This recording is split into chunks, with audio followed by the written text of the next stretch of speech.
Growing up, I always knew the purpose of makeup. I never really knew how to apply it, but I always knew what it was for. The first time I came in contact with makeup was when I was 14 years old.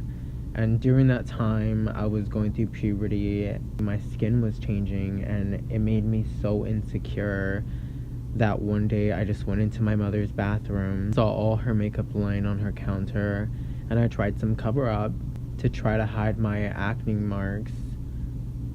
And ever since then, I would sneak my way into her bathroom and apply foundation. Leading into high school, I tweaked some things here and there to enhance my look. For example, I would fill in my eyebrows, and I would use cover-up to cover my acne marks. Nothing crazy, just a little boy touch-ups, but it was always quite difficult experimenting with makeup, considering the fact that I grew up in a very traditional culture with specific expectations that basically I just had to take things very slow.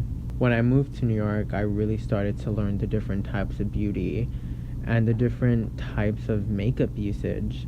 It was a big culture shock that I was excited and ready to embrace. It was very difficult trying to adapt because I was never really exposed to so many different things back in Texas, so I was literally like a baby seeing things for the first time. I was always taught that boys don't cry and boys shouldn't be cheerleaders or even dye their hair because that's a girl thing to do.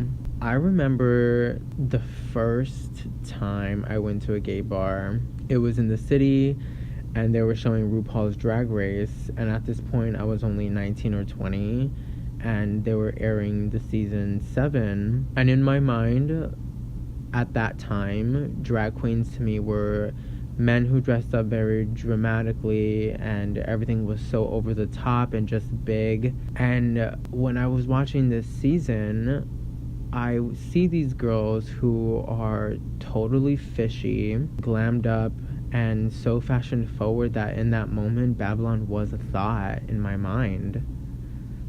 I was so inspired by Pearl, Violet Chachki, and Miss Fame, and so many more others that in the beginning a lot of my practice was painting like them, trying to find what works for my face and just using them as reference to find my aesthetic and who I wanted Babylon to be.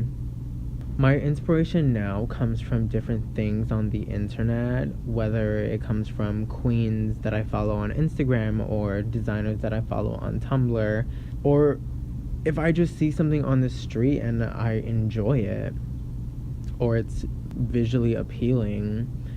Inspiration comes from wherever and whatever, and I think that's important to realize because our generation is so lucky to have access to something that is so powerful. Being a drag queen isn't about the hair or the nails. It's about the passion and the vision. The freedom of expression. There are no rights or wrongs in drags. The vision is what inspires and motivates the evolution of art and fashion. Makeup has been a part of my life for several years now, whether it's touch-ups or whether it's full coverage, glammed up Barbie doll.